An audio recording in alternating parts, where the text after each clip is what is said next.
নমস্কার, সফনাভিক নিউজ নেটওয়ার্কে আপনাদের স্বাগত। নির্বাচনী আবহে শহর কলকাতায় বাংলাদেশের সাংসদের রহস্যজনকভাবে নিখোঁজ হওয়ার ঘটনায় ঘনাচ্ছে রহস্য। শেষ পর্যন্ত খুন তথ্য মেনে নিল পুলিশ। উল্লেখ্য, স্নায়ু রোগ বিশেষজ্ঞ দেখাতে গত 12 মে ওপার বাংলা থেকে কলকাতা এসেছিলেন বাংলাদেশের 3 বারের জয়ী সাংসদ আনোয়ার উল আজিম। যে তথ্য প্রকাশ্যে আসছে, কলকাতায় এসে প্রথম বড়নগর এলাকায় সিথিতে গোপাল বিশ্বাস নামে এক বন্ধুর বাড়িতে উঠেছিলেন আজিম। সঙ্গে আরো 2 জন ব্যক্তি ছিল বলে জানা যাচ্ছে। ঠিক তার পরের দিন অর্থাৎ গত 13 মে দুপুর 1:41 নাগাদ গোপাল দাসের বাড়ি থেকে বেরিয়ে যান তিনি। খবর মিলেছে নিউ টাউনের একটি আবাসনে ফ্ল্যাট ভাড়া নেন থাকার জন্য।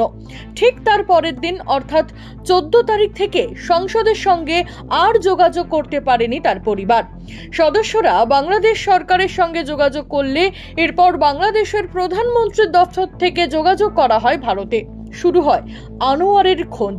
বিধাননগর কমিশনারেটের পুলিশ তদন্তে নেমে নিউ টাউনের ওই ফ্ল্যাটে হানা দিয়ে নজরে আসে রক্তের দাগ। তা দেখে প্রশাসনিক আধিকারিকদের সন্দেহ, খুনের পর ওই সাংসদের দেহ টুকরো করে কোথাও লোকানো হতে পারে। তবে পুলিশের ধারণা ওই আবাসনের মধ্যেই কোথাও লোকানো রয়েছে দেহ বা দেহাংশ।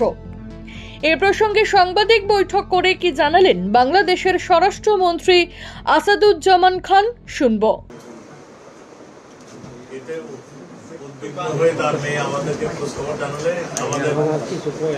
আমাদের পুলিশ এই ঘটনাটি ইন্ডিয়ান পুলিশের সঙ্গে যোগাযোগ রাখছে। আমরা আজকে সুনিশ্চিত হয়েছি সকালবেলায় ভারতীয় পুলিশ জানিয়েছেন যে তিনি খুন হয়েছেন।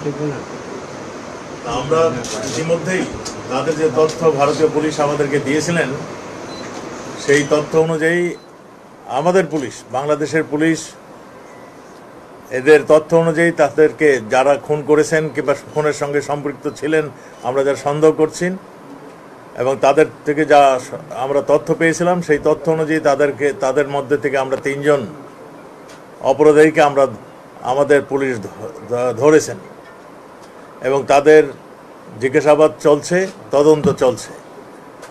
আপনারা জানেন ওই এলাকাটা একটা সন্ত্রাস কবল এলাকা, ওই ঝিনাইদহের এলাকাটা, ওই সীমান্ত এলাকা।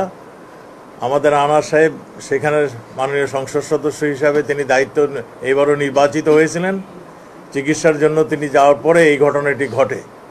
তা আমাদের পুলিশ এটা নিয়ে তদন্ত করছেন। আমরা শীঘ্রই খুনের মোটিভটা কী ছিল আমরা আপনাদেরকে জানাতে পারবো।